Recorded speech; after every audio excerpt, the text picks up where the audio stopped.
The scene, 7:02 a.m., a gilt-edged drawing room in Buckingham Palace. The Queen, wearing a favorite pastel chenille dressing gown that Princess Margaret gave her for Christmas in 1972, sits down at her breakfast table. She opens her Tupperware container of Special K and begins to pour and picks up her copy of today's Racing Post.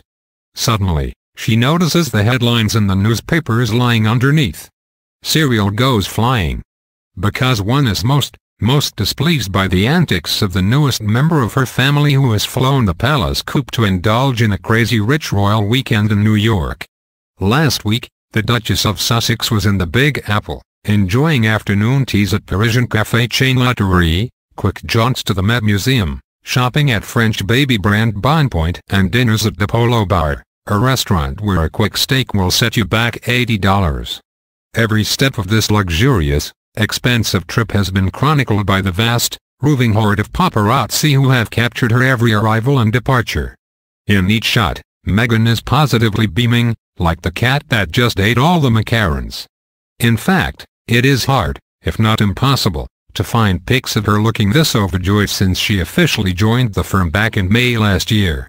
But these images have accidentally revealed something fatal about the Duchess. She does not have what it takes to be royal. Because if she did, she would know that behaving like the super-rich they actually are is the ultimate sin in the eyes of the Windsors, especially the Queen.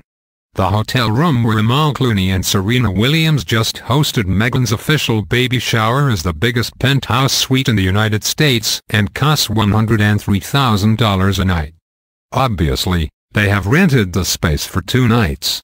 Once there, Meghan and her pals enjoyed a flower-arranging class. Oh, how divine, and indulged in a private meal created by Jean George, one of the world's most celebrated chefs, who has an armful of Michelin stars to his name. I bet that came cheap. After years of being on the B-list, Meghan has finally earned a list status, and she is indulging in every glorious, expensive minute of her newfound global celebrity slot. How poorly it reflects on her new family or her understanding of her role as an HRH. Meghan's entire trip was so conspicuous and so gauche, and this whole spectacle demonstrates she doesn't understand the inherent sacrifice that lies at the heart of being a Windsor.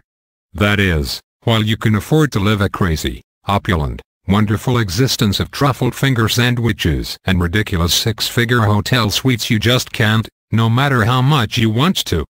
Just because you have pals who are so rich they can afford to spend $348,000 on your baby shower does not mean you should take them up on it. The image all of that crass, excessive consumption that went on in New York is a terrible one for an institution and family fighting to prove their relevance in 21st century Brexit Britain. The Queen et al. Are constantly trying to convince the public they are just like us, and incidents like Meghan's Big Apple adventure undermine so much of the goodwill and sympathy they have built up with the public. The Windsor clan might have hundreds of millions of pounds in their personal bank accounts and own billions of dollars of diamonds and castles in vast swaths of land the size of small European countries, but they never, ever break the cardinal rule: don't flash your cash. The entire family is not only famously parsimonious. I wasn't joking about the Queen's enduring commitment to Tupperware or penchant for wearing clothing for decades and decades, but they are also discreet. Sure, they all regularly take holidays that cost more than you and I earn in a year, but they do so tactfully, away from prying eyes and the lenses of photographers. Meghan flew to the States on a friend's private jet, which is how much of the royal family gets about the place. The difference being, you rarely hear about it.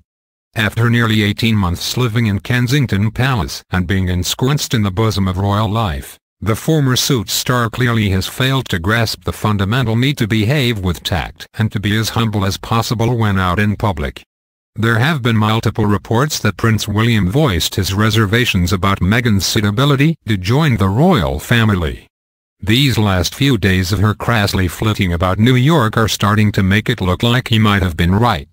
You can't join an ancient institution and get access to a tiara vault and still gad about the place like the illuster you clearly have hungered to be for so long. Sorry love, you can't have your Battenberg cake and eat at Jean George too.